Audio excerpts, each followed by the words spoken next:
បាទបងប្អូននេះគឺជាចំណុចសំខាន់ទី2នៃការផ្សំមែកមានក្រអូបអញ្ចឹងបើសិនជាបងប្អូនធ្វើកន្លែងចំណុចសំខាន់នេះមិនបានល្អទោះជាមានមែកដុះឬល្អហើយប៉ុន្តែបងប្អូនមិនទទួលបានផលនោះទេបាទសូមជម្រាបសួរពុកម៉ែបងប្អូនទាំងអស់គ្នាដែលស្រឡាញ់ខាងវិស័យកសិកម្មបាទជួបខ្ញុំក្នុងវីដេអូនេះគឺជាវីដេអូភាគ2នៃការផ្សំមែកមានក្រអូបហើយនៅក្នុងនេះដែរគឺខ្ញុំចង់នាំបងប្អូនទាំងអស់គ្នាឲ្យបានស្វែងយល់ពីការកាត់មែកមានដែលយើងបានផ្សំចេញឬហើយយើងយកទៅផ្សំក្នុងដីច្រកថង់មួយតង់ទៀតពីព្រោះអីបើសិនជាយើងមិនកាត់មែកមានហើយឬក៏យើងធ្វើឲ្យត្រូវទៅតាមរបៀបនោះទេធ្វើឲ្យការផ្សំយើងនៅក្នុងដីដាក់ថង់នោះវាដុះមិនបានល្អនោះទេហើយវាអាចនឹងធ្វើឲ្យងាប់ដើមទៅវិញពីព្រោះអីយើងខំសាក់វាចងថង់ជុំអង្កាមអីនោះហើយបាយយើងយកមកដាក់ថង់ច្រកដីហើយយើងផ្សំឬក៏យើងយកទៅដាំដោយផ្ទាល់ធ្វើឲ្យវាងាប់ចឹងធ្វើយើងខាតពេលវេលាជាច្រើនខែបងប្អូនហើយសម្រាប់វីដេអូនៃការផ្សំមែកមានក៏ខ្ញុំបានជម្រាបបងប្អូនមួយវគ្គហើយអញ្ចឹងបានខ្ញុំថាបន្ថែមនៅក្នុងមួយវគ្គនេះទៀតដើម្បីឲ្យបងប្អូនកាន់តែយល់ច្បាស់នៅក្នុងការផ្សំមែកមានបាទបងប្អូនអញ្ចឹងអ្វីដែលខ្ញុំចង់នាំបងប្អូនឲ្យមកស្វែងយល់នោះគឺទី1គឺបងប្អូនត្រូវតែមើលទៅលើមែកមានយើងដែលបានដុះឫសហើយឫសវាបានចាស់ល្អបងប្អូនមិនមែនយើងយកឫសមកខ្ចីទៅទេបងប្អូនអញ្ចឹងគឺជាមែកដែលដុះឫសហើយឫសបានចាស់ល្អមួយទៀតគឺយើងយកមែកមាននោះគឺយើងមិនអាចយកទាំងមែកទៅដល់ចុងទេបងប្អូនគឺបងប្អូនត្រូវតែធ្វើការកាត់មែកទុកមែកខ្លីដូចជាបងប្អូនឃើញខ្ញុំកំពុងតែកាត់ហើយខ្ញុំលើកបង្ហាញបងប្អូននេះចឹងមែកឡើងធំប៉ុន្តែយើងជ្រើសរើសមើលបងប្អូនយើងមើលថាមែកណាដែលល្អដែលយើងស្រឡាញ់គឺថាវាមានសម្បកខ្ចីល្អអីល្អណាហើយនឹងមានស្លឹកនៅច្រើនល្មមអញ្ចឹងយើងត្រូវតែធ្វើការទុកមែកនោះហើយយើងកាត់មែកណាដែលមិនល្អចេញហើយក្នុងការកាត់ក៏យើងមិនអាចកាត់យកវែងពេកដែរបងប្អូនបរិមាណនៃការកាត់ខ្ញុំដូចជាលើកបង្ហាញនេះថាប្រវែងតាំងពីគល់រហូតដល់ត្រឹមយើងកាត់ប្រហែលជា2តឹកអីទេបងប្អូនបាទអាស្រ័យទៅតាមនេះដែរទៅតាមមែកមានយើងតែមានស្លឹកខ្លះអត់ប៉ុន្តែបើមែកយើងដែលมันមានរាងឆ្លឹកច្រើនមានតែយើងរុញអាចរហូតដល់ជិត3តឹកទៅ4តឹកក៏មានដែរប៉ុន្តែខ្ញុំរីខមមិនបងប្អូនក្នុងការកាត់នេះគឺបងប្អូនប្រើរយៈកម្ពស់មែកឬក៏អីហ្នឹងប្រហែលត្រឹមតែ2តឹកកន្លះ3តឹកហ្នឹងបានហើយបងប្អូនណាបើសិនជាបងប្អូនកាត់វែងពេកបងប្អូនយកទៅដាក់នៅក្នុងថង់ធ្វើឲ្យប្រព័ន្ធឫសវាមានតិចអញ្ចឹងពេលដែលប្រព័ន្ធឫសវាមានតិចវាមិនអាចជួយនៅក្នុងទ្រទ្រង់មែកនិងស្លឹកបានទេបងប្អូនអញ្ចឹងបងប្អូនកាត់យកខ្លីមកប្រហែលដែលខ្ញុំបានលើកបង្ហាញហើយបងប្អូននឹងអាចទស្សនាបន្ថែមទៅលើវីដេអូដែលខ្ញុំបានលើកបង្ហាញក្រោយលោពេលដែលខ្ញុំធ្វើការបកស្រាយទៅបងប្អូនមើលនឹងសកម្មភាពរូបក្រោយលោបងប្អូនថាអត់សូវច្បាស់ប៉ុន្តែពេលដែលខ្ញុំ detail ជាមួយនឹងវីដេអូនេះខ្ញុំគិតថាបងប្អូនកាន់តែច្បាស់ហើយបងប្អូនធ្វើអនុវត្តខ្ញុំគិតថាបងប្អូននឹងធ្វើកាន់តែជោគជ័យដូចគ្នាដែរអញ្ចឹងបងប្អូនអាចទស្សនាខ្ញុំក្នុងការសកម្មភាពកាត់មែកមានដូចតទៅបងប្អូន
បាទហ្នឹងហើយបងប្អូនទាំងអស់គ្នានេះគឺជាលទ្ធផលក្រោយពីយើងកាត់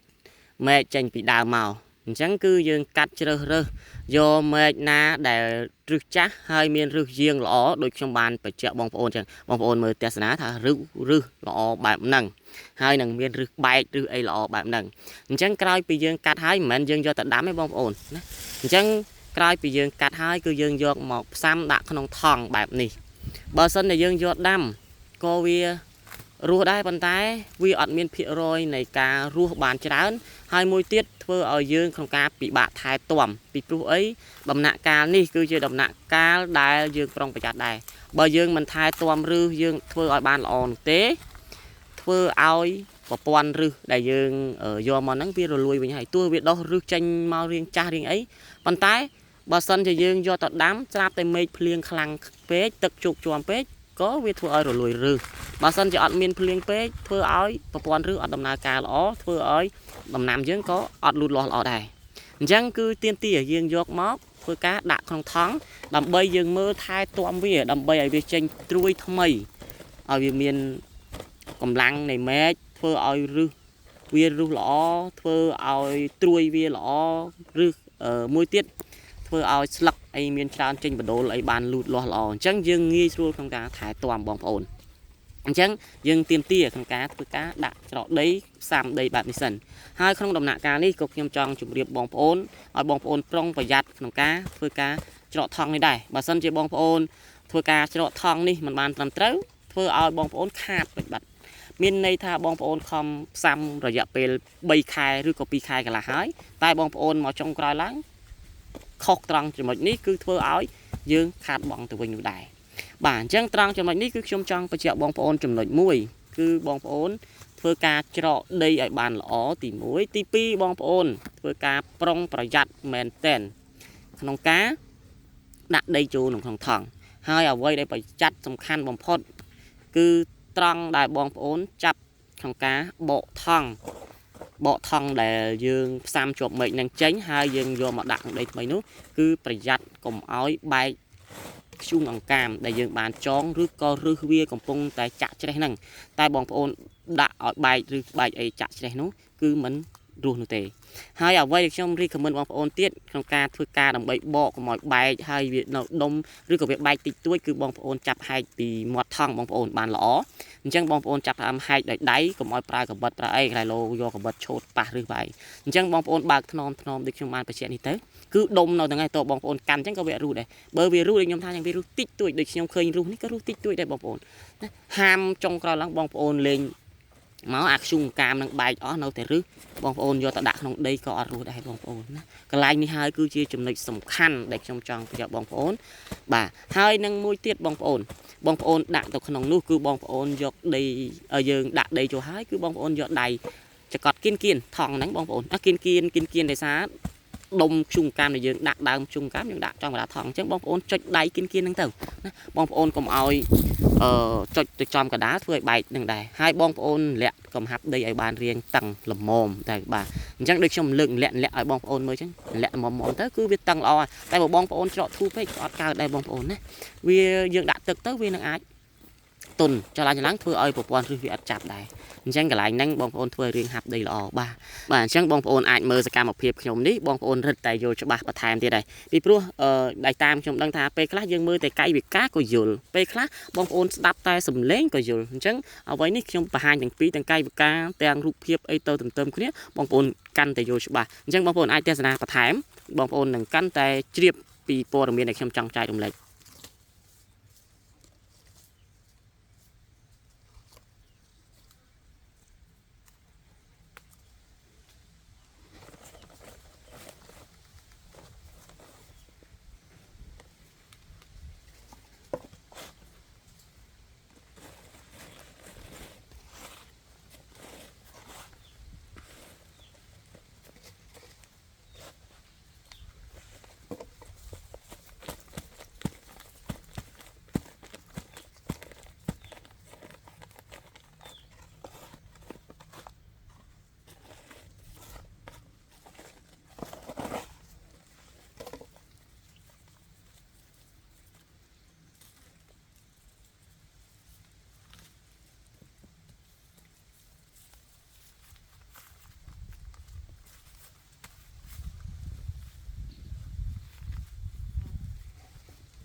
bạn chẳng bóng ôn cõi vì dương thưa ca trọ đặt nông thằng hạp đây là bàn trầm trầu hới cứ đo đồng nạ cá là dương dột mọc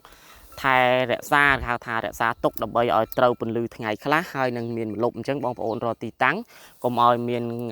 xây toàn hạp hiệp khát áo pê và hai cầu việt trâu ở miền ca trâu bình lư đài bộ bóng ôn đặt nông một lục chất chân pê ăn miền bình lư miền xó che chốt có thưa oi đào miền dưỡng pê để đọc trôi máu có việc ăn miền bình lọt lọ đài hai tivi tiết cứ ca pra tật ca sỏi tật chẳng bong ôn đầm nặng ca ní về để bong ôn đã hai cứ bong ôn sỏi ngày thì muối cứ ở chụp sắp đây để dương bạn đã năng thì pro đây để dương bạn đã cứ chỉ đây để vì riêng ngụt rồi có đây dương đi đây ở miền sầm nào thì chẳng dương trao ca sỏi vì ở sao lỏ bà bàn tay chia viên là ngày bật top bong ôn thưa ca sỏi tật chụp chuồm pết thưa oi bảo quản thực dương miền tây nhà Hà Bình thưa oi rồi lùi rừng đó chẳng trăng trong ní cứ sông bong ôn thưa cá sỏi ngày thì muối oi chụp ở bàn lọ tới ngày thì pi bong ôn ai nâng mơ tha ắt miền ngụt đấy bong ôn mày toàn đặt tê bong ôn ai tha pi ngày ấy bong ôn đã mà đong hai đã nó có cùng đã sao chiều đây bong ôn đã không cầm mà đất mùi cái thao sao trâm tại ở hà sập hệ rồi ấy bàn hơi đó chẳng cá sỏi thực vẹn ní mình ai sỏi chụp chuông bàn tê bong ôn cứ chỉ thưa oi bảo quản thực dương khôi bà chẳng đồng nạ ca này ca dương sang mê miên vẹn mùi vẹn pí trong miên và phần nâng không ca chạy chùn bong ôn hay sừng khâm tha video trong ní đừng ai chui đo bong ôn đài trong che sang mê miên bong ôn đừng ai xoay dul bong ôn đừng ai thôi bán hay chỉ trong cái có xong ở cồn tràn bụng mày bong ôn đài tam đàn test nàng video trong tăng cái đào mà hột đỏ chắp hay sừng khâm tha bong ôn đừng chui chơi subscribe nâng chơi nhà ru cả đấng đầm bay từ ban video trong mày thay tiệt trong cái ở cồn trong điệp lìa bụng mày bong ôn từng ở kia